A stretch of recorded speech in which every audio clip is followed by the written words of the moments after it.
Mobile communication technologies. Can you have a more relatable topic than this?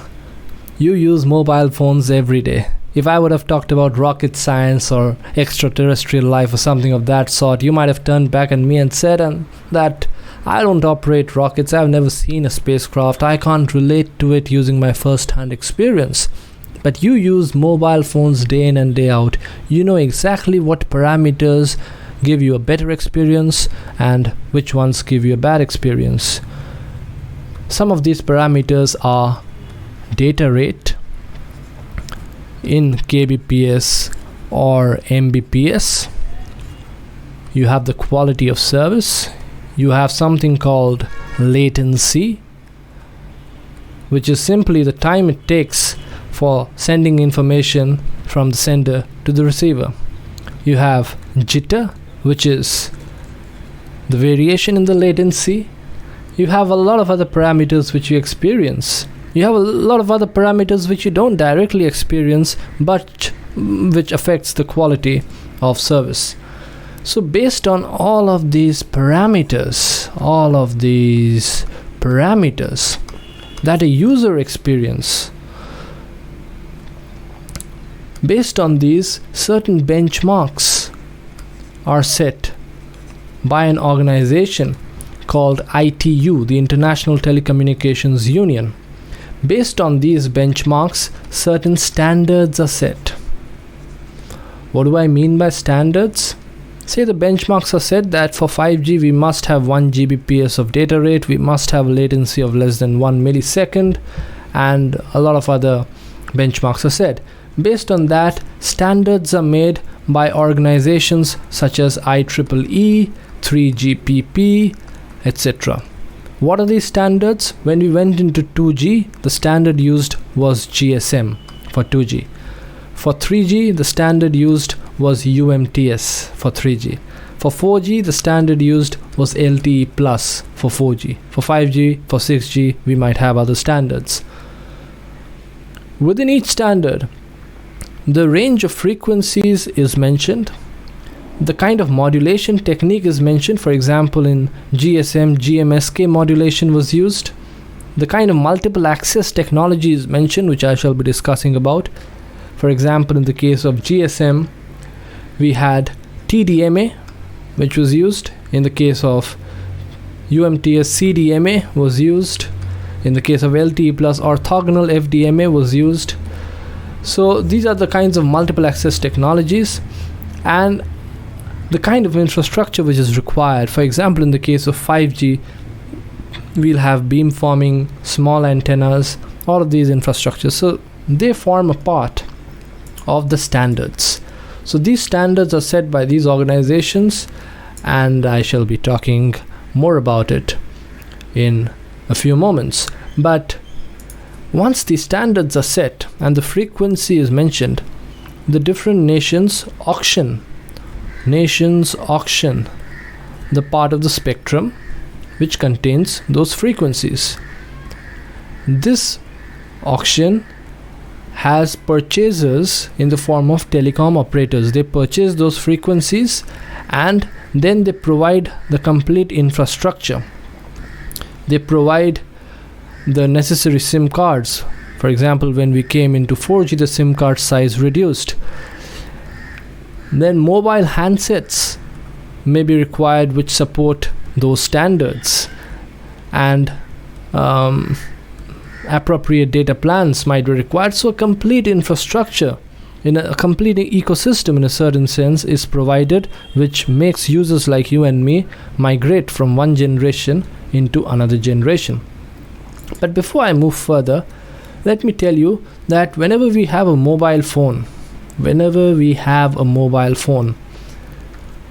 it serves two main purposes. First is voice calls, and second is data, uploading and downloading data, accessing the internet, browsing videos and so on.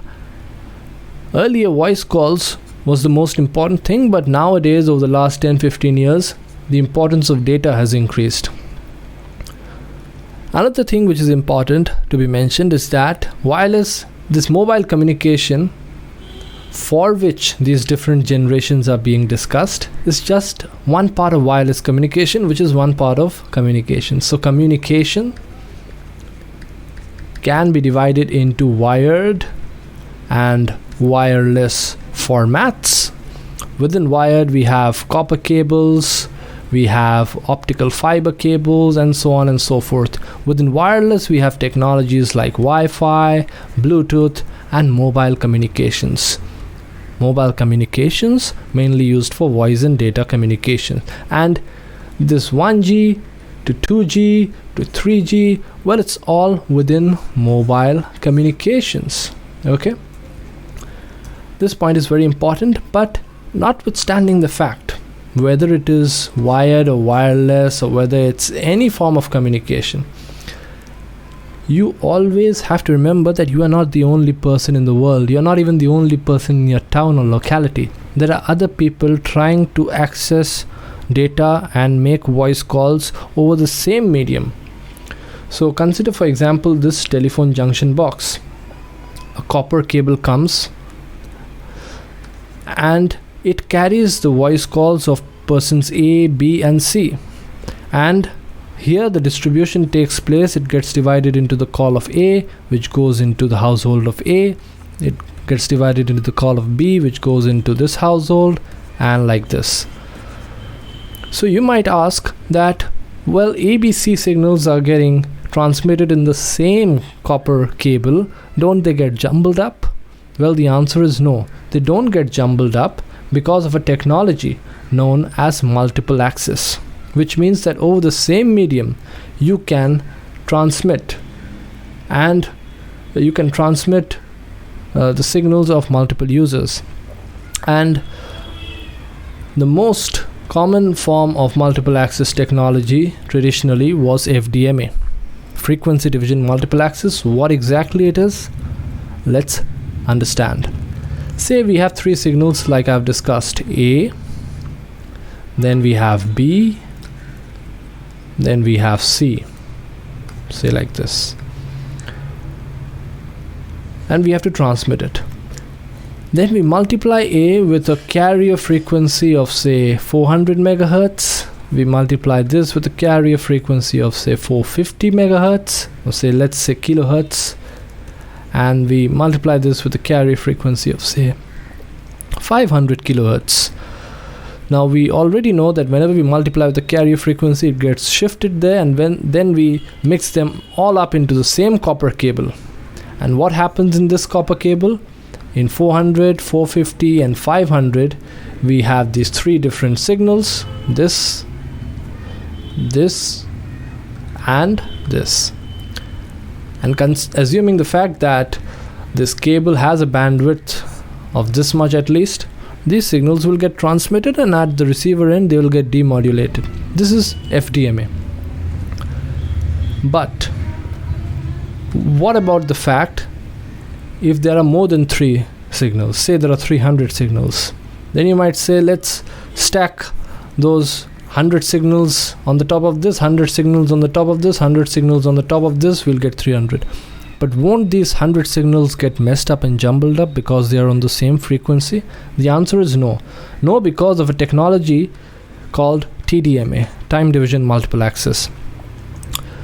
This is based on another technology known as sampling. So without any further ado, let me very briefly give you an idea of this sampling. Consider this as your message signal. You multiply it now with a train of delta impulses,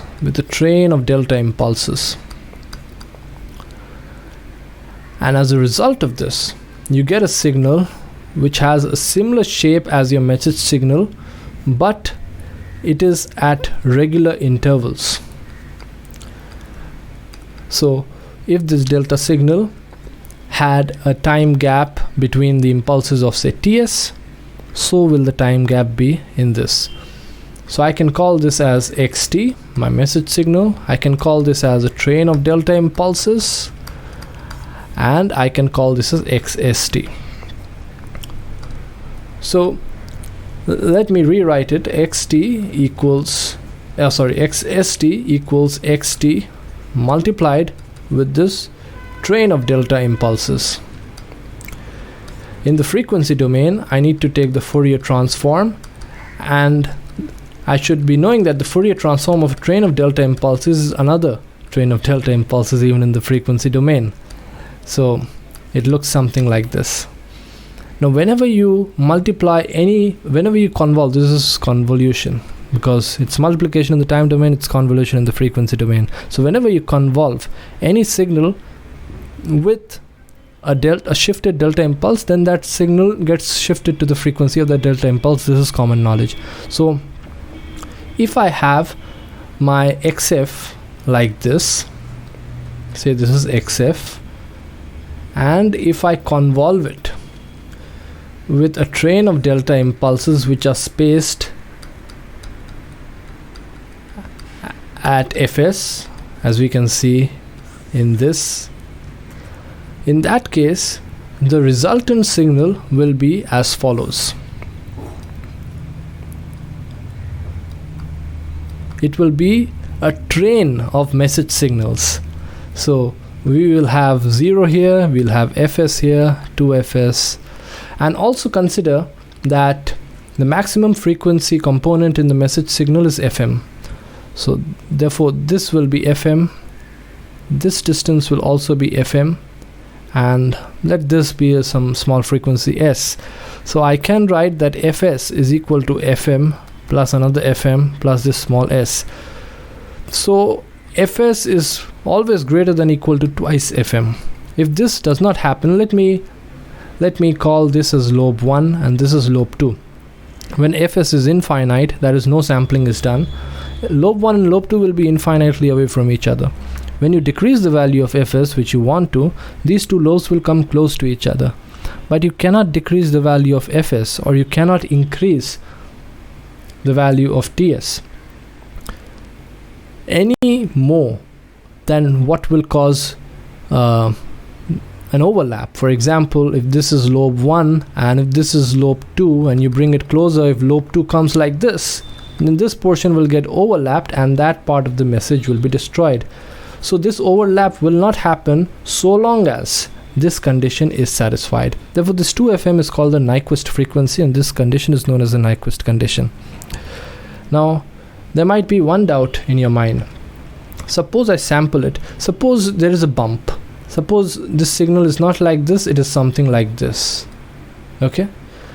Once I sample it, I am bypassing that bump, and when I recover my message signal, I will lose that bump, because this sampling calculates the signal here, then it closes its eyes and it calculates the signal here, so it has missed that bump. But this is how I understood it. This bump may also have some higher frequency components, and so the probability that this fm value will be higher will also increase, and therefore 2fm will also increase, and therefore the requirement for fs value will also increase. So fs will be such that if fs increases, the ts will decrease, and if ts decreases, there is all probability that you might also consider a sample here, because ts might decrease, and therefore you will take into account this bump. So always this fm and fs adjust in such a manner that as long as this condition is satisfied, you will not lose any part of the signal. This is the importance of sampling. Now once this importance of sampling is understood, let me again make that message signal. Okay, and I've created samples like this. Now let us consider that this message signal is the human voice. Although we can hear in the range of 20 to 20,000 hertz, what we can speak is practically in the range of 300 to 3000 hertz. So the maximum component is 3 kilohertz. This is FM, and therefore the Nyquist frequency is 6 kilohertz. Even let's consider 8 kilohertz, a little more than a Nyquist frequency. If we use this as the sampling frequency, then there should be no problem.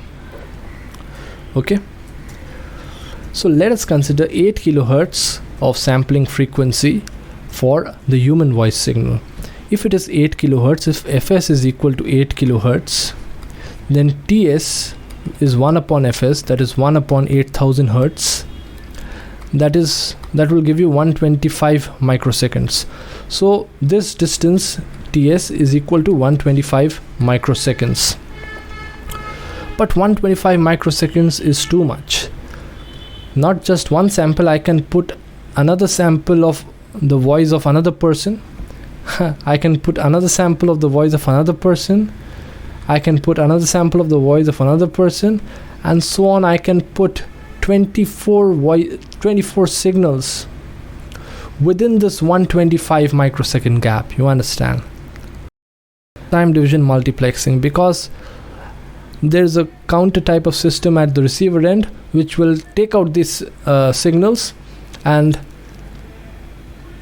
so let me tell you one thing. Consider this diagram. The fact that I told you that we cannot stack so many signals on the top of each other in the same frequency, we can stack because each of these signals is put in a different time slot. I mean, anyway this, if we don't put these samples, then this empty space would be wasted, right?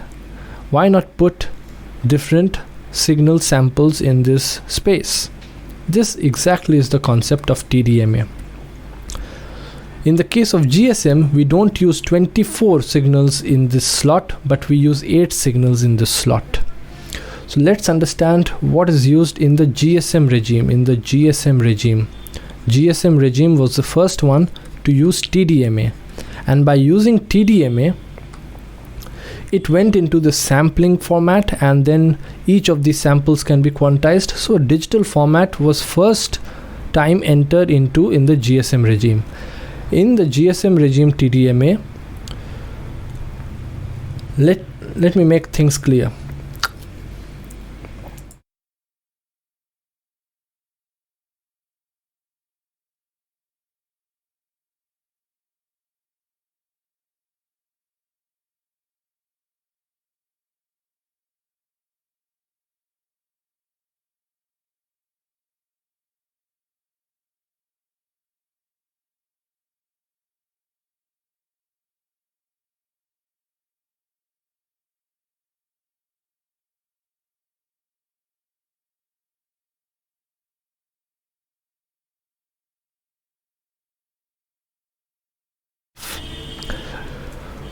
Now, once we know that we have a 25 megahertz frequency band, this entire thing is 25 megahertz.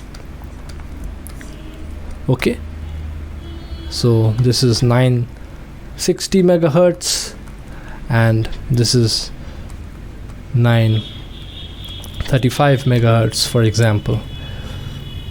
I mean, it must be different, but I'm just considering this as an illustrative example.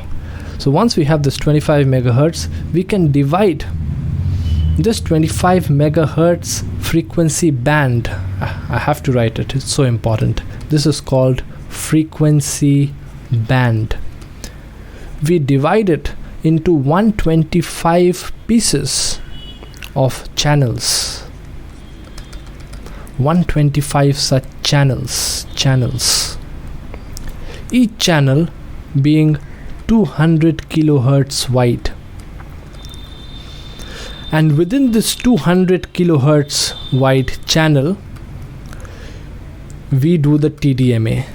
And like in the previous example where I took 24 users, we don't use 24 users but 8 users.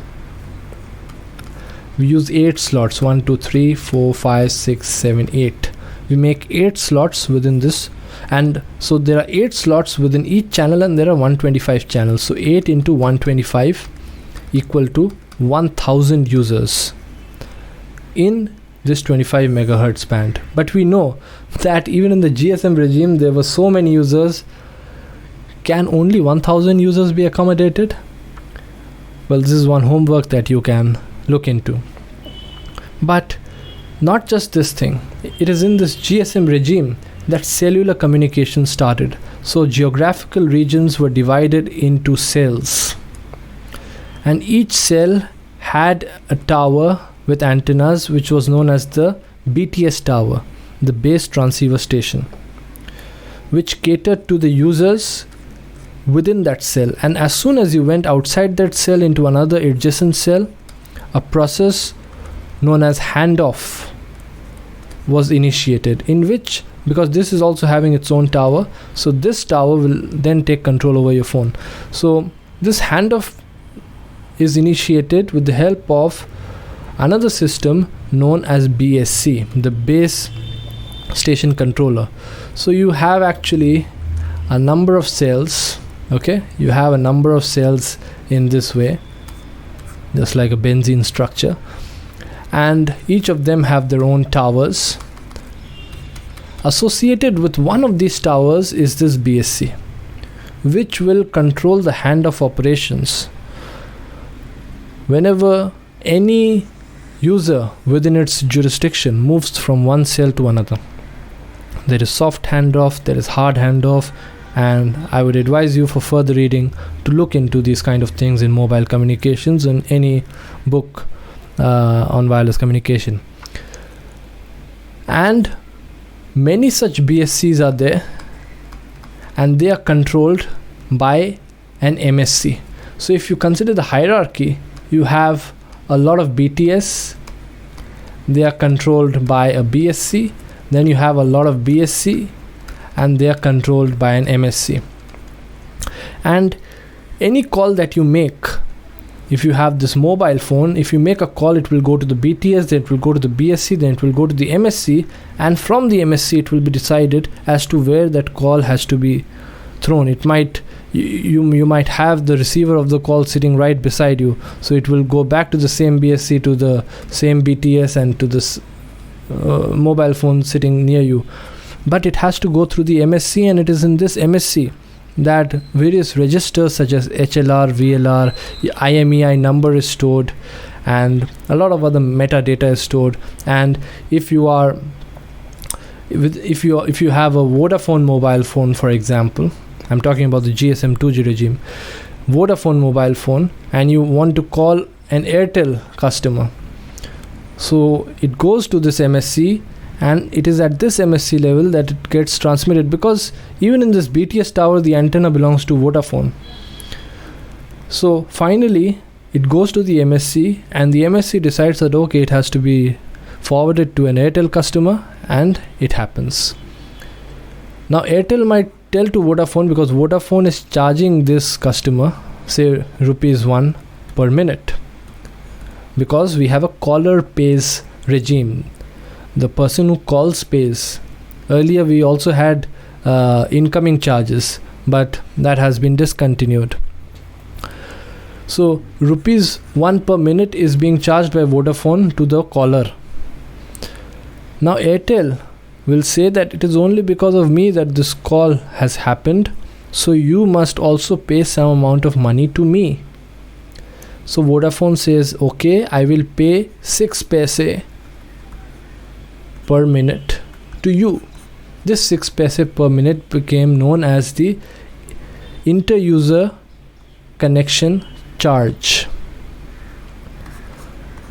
But in the 4G regime, this entire calling operation has become so cheap that TRAI, the Telecom Regulatory Authority of India, has discontinued this IUC charge with effect from the 1st of January 2021.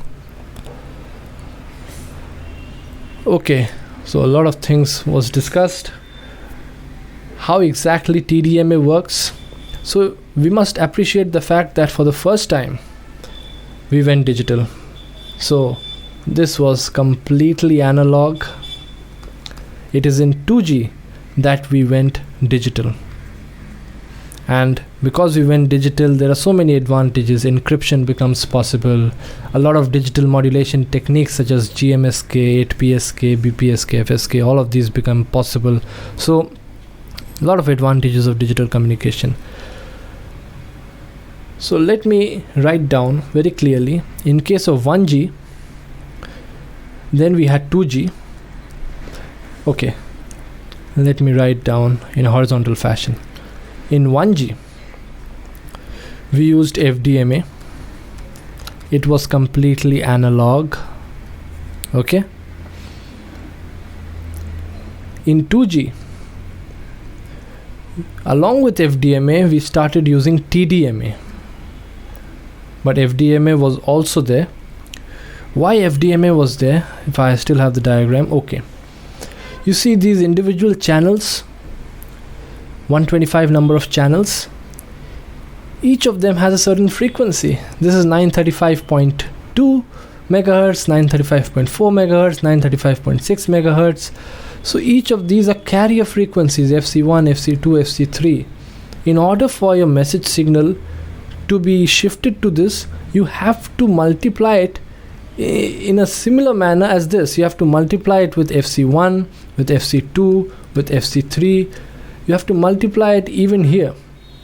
So first of all, you are doing FDMA. Then within each such channel, you are accommodating 8 users using TDMA. You understand? So FDMA is still used, but you are accommodating TDMA inside it. Apart from that, another concept of frequency hopping was also used in TDMA. Plus, SIM cards were introduced for the first time. Cellular communication was used. So all of these things were used in TDMA and were used in 2G, and the standard which was made by 3GPP was known as GSM. Okay, in the case of 3G, before I actually go into 3G, there was something called 2.5G, which was specifically introduced for data. So till here it is only voice calls, but in 2.5G we used GPRS and Edge. They are also made on GSM backbone. They also use this similar concept of TDMA and this channel communication, but instead of transmitting voice, they transmit packets of data. And this is a concept of packet switching. So whereas in a voice call you are charged so long as the call is active, but in packet switching you are only charged when a packet is transmitted or received. So long as you open your web browser, you don't want to be charged. It is only when you search something, when you send or receive a packet, you download something, you want to be charged. So this is packet switching, whereas for voice calls we have circuit switching. So the technique is same. You're transmitting at the same frequency level using the same TDMA GSM technique, but it is for data, and some improvements were made. So whereas and in GSM we also used the GMSK modulation technique. I'm not talking in detail about modulation in this video, but modulation techniques were used in all the generations, and based on this the data rate can be calculated. Here the data rate was about 10 kbps. Here the data rate was about 14.4 kbps. With the help of GPRS and Edge, for the first time data rate reached up to 84 kbps or so, where internet browsing was possible to some extent, but using packet switching. And because of this, when that frequency was being used for voice call, you could not access data. Okay, because if you're using this frequency of voice call, it is occupied, you cannot transmit data. This was one of the disadvantages. Then you came into 3G, and the standard which was used in 3G was called UMTS, and it was based on a multiple access technique known as CDMA. Okay, read about it in detail if you're interested. Then we came into 3.5G, and this was known as HSPA, and then HSPA plus also came, which is also called 3.75G. And then we came into LTE, which used orthogonal frequency division multiple access, and it used a number of other technologies. But some people also call this as 3.9G. they call 4G as LTE Plus or LTE Advanced, because the standards which were set by ITU were not fulfilled in LTE. They were fulfilled in LTE Plus. And because I have come so far, let me also tell you one more thing, that when we came from 3G to 4G, ITU set some standards for 4G, and then there was a race between IEEE and 3GPP. IEEE came forward with its standard known as WiMAX, and 3GPP came forward with its standard known as LTE, which got evolved into LTE Plus, which is the 4G version that we are using today as of the time this video is being made in June 2021. So this thing was done. Ultimately, WiMAX almost failed and everyone is almost using LTE Plus. One more thing is that even in 3G and even in 4G, even in LTE, voice was being transmitted using the circuit switched, and data was being transmitted using the packet switching over the same frequency, so that doing both was not possible at the same time. So what some people did was that they introduced the concept of voice over LTE. In other words, they converted your voice into packets and they sent it just like they would send data. And when that was done, it was possible to browse the internet and talk to another person on your mobile phone at the same time. Why? You can always open two browsers at the same time, right? You can open YouTube here, you can open YouTube in another tab, and you can watch two videos simultaneously, no problem. Similarly, you can do your voice call and you can access the internet at the same time, because this voice call is also transmitted as packets of information for the first time in VoLTE. There is another concept called VoIP, Voice over Internet Protocol, which does something similar to VoLTE using third-party software. Another homework for you, try to find out the crucial differences between these two technologies. Now, once I've talked about these things, let me now put my attention into the frequency aspect. So, in 1G, when we came from 1G to 2G, I think in 1G we used kilohertz frequency. It is when we came into 2G, I have talked about the fact that there were a number of frequency bands. So whenever we talked about the 900 megahertz band, that means in the uplink we had something like 890 to 915 megahertz, and then we had in the downlink something like 935 to 960 megahertz. So this was called the 900 megahertz frequency band. Similarly, apart from that, in the 2G, we had 850 megahertz band, we had 950 megahertz band, we had 1800 megahertz band. Okay. In 3G also we had a similar frequency band. So those telecom operators which actually bought the frequencies in a 2G auction could use the same in the 3G regime just by changing it into the wideband CDMA technology using the UMTS standards.